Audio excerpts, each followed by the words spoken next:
Sebab itu kita tak boleh memadamkan sejarah bahawa Portugis, Belanda, Inggeris datang kerana nak agama.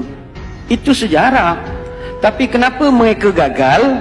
Sebab orang tua-tua kita pertahankan, perjuangkan. Baik itu sekali lagi hadirin hadirat, kita kena terima kasih ke orang tua-tua kita dahulu.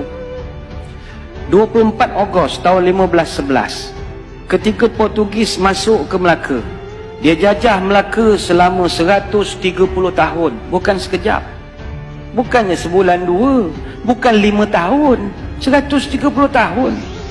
Setelah Kesultanan Melayu Melaka berdiri gagah selama 110 tahun. Kuat dah, kita baru 62 tahun. Jangan act lah, jangan act sangat. Melaka yang sebegitu gagah 110 tahun tombang dengan Portugis, dijajah pula 130 tahun. Tapi adakah orang tua-tua kita ketika Portugis menjajah itu mereka pakat tidur beramai-ramai? Adakah mereka perangai macam kita, main telefon siang malam pagi petang? Tidak. Orang tua-tua dulu tak pernah tidur. Tahun 1521 kita ucap terima kasih saudara-saudara kita dari utara Sumatera Utara, khususnya di Aceh, yang bertali arus membantu menyerang Portugis daripada Aceh.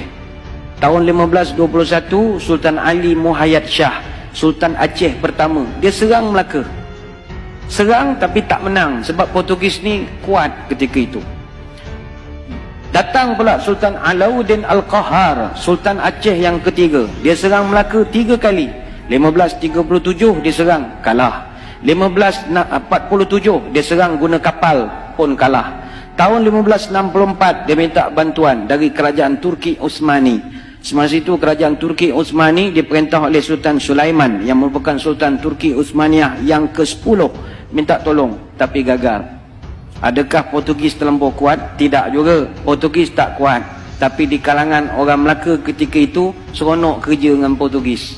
Jadi dia orang dah dapat gaji, ada allowance, ada pangkat, ada apa. Dia orang pula mempertahankan Portugis siang malam pagi petang. Jadi Portugis main wayang sajalah. Orang-orang kita yang berlawan sesama kita. Kemudian Sultan Ali Riayat Shah, Sultan Aceh yang ke-9, serang Melaka 3 tahun berturut-turut. 1573, 1575, 1577. Tapi tak menang, pembelot ramai. Sambung balik Dik Sultan Iskandar Muda, Sultan Aceh yang ke-12. Dia serang 2 tahun, 1615 dengan 1638. Hasil daripada serangan demi serangan bertali arus, akhirnya Portugis lemah. 1641 Semenanjung di Asia Tenggara. Ini Aceh. Aceh ialah orang Campa yang kalah. Mereka sedang membentuk satu kerajaan yang besar. Ketika zaman Osmaniyah, mereka menjadi tentera yang paling kuat di Asia Tenggara. Aceh satu-satunya bumi yang tak pernah dijajah. Oleh sebab itu mereka memiliki kepahlawan Melayu asal daripada Campa. Hari ini kena lihat bangsa pahlawan, carilah orang Aceh. Mereka tidak akan menyerah kalah.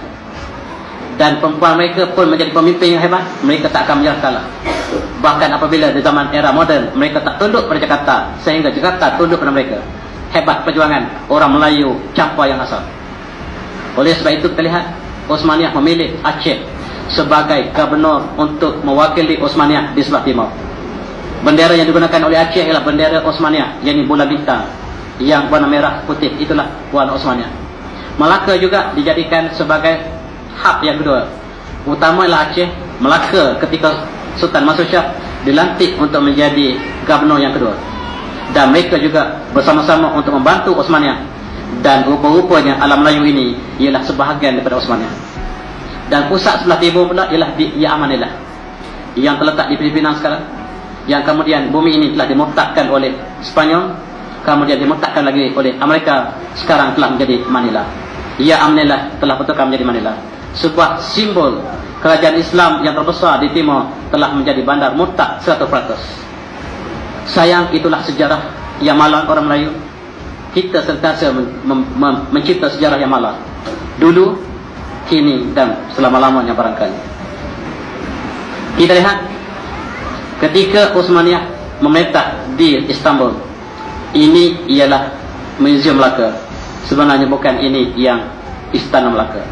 Istana Melaka bukan pada kayu. Mengikut Portugis, Istana Melaka ialah di antara istana yang terbesar di dunia ketika itu, yang mengalahkan istana di Portugal. Portugal itu asalnya Andalusia, yang namanya Portugal. Portugal maksudnya limau, oranges, yang sudah menjadi Portugal sekarang. Kita lihat nama-nama di Spanyol, masih lagi kebanyakan nama Islam. Madrid, itu asalnya Majri, sungai. Kita lihat di sebelah timur ataupun di belakang selatan di Prancis, namanya Marseille, nama asalnya Marsa Ali, pelabuhan Ali. Oleh sebab itu Malacca, tadi kita sebut Malaga, Malacca, Lisbon, dan nama-nama yang ada di Spanyol masih kita boleh trace dalam bahasa Arab, menunjukkan sejarah yang gemilang. Islam bertapak di situ 700 tahun dan membina Eropah daripada zaman kegelapan menjadi satu zaman era yang agung. Dan inilah bendera Osmania. Di sebelah kiri ini yang masih menjadi bendera Turki ialah bendera Osmania, yang simbol kepada kerajaan Islam yang terbesar ketika itu. Dan bendera Aceh ialah bendera yang sama, cuma diletakkan pedang. Bendera Melaka masih sama seperti bendera Turki sekarang. Melaka ketika Sultan Melaka masih menggunakan bendera yang sama. Bahkan Filipina juga menggunakan bendera yang sama. Maksud kita namanya itu Kerajaan Sulu. Dan di Moko Al-Muluk, nama sekarang Maluku, juga kerajaan Islam yang menggunakan bendera yang sama. Maksudnya kita adalah Osmania. Tetapi tidak pernah ada satu buku pun di negara kita yang tulis bahawa negara kita berada di bawah Osmania, kecuali dengan rendah dirinya buku saya yang bertajuk Turki dan ada di belakang. Ini saya cuba tunjukkan kembali bahawa Melaka dengan bukti yang kita ada ialah sebahagian daripada kerajaan Osmania, dan mereka memiliki infrastruktur ataupun logistik tentera yang terbaik di dunia ketika itu. Dan ini diakui oleh Portugis. Portugis mengatakan ketika kami bertemu dengan orang Melaka, mereka mempunyai senjata yang lebih baik daripada negara kami dan lebih baik daripada Jerman. Jerman negara yang dibina oleh umat Islam. Kita tidak tahu bahawa Jerman pernah diasaskan oleh umat Islam, sebab universiti pertama di Jerman dibina oleh umat Islam. Murid paling lurus iaitu Universiti Frankfurt. Kemudian Universiti Munich dibuka oleh umat Islam. Begitu juga dengan Universiti Leuven, 3 buah universiti besar di Jerman dibuka oleh murid kepada murid Ibn Rushd. Dan Jerman telah membina teknologi yang tinggi. Kata Portugis, ketika kami menentang Melaka, kerajaan Melaka mempunyai senjata secanggih Jerman. Dan rupa-rupanya senjata yang ada Jerman, senjata yang ada Melaka berpunca daripada Osmania. Itulah kekuatan umat Islam ketika itu. Umat Islam bukan jatuh kerana senjata, tetapi kota Melaka tidak rubuh, tapi kota Melaka dirubuhkan daripada dalam. Pengkhianat yang sentiasa berlaku dalam sejarah Melayu.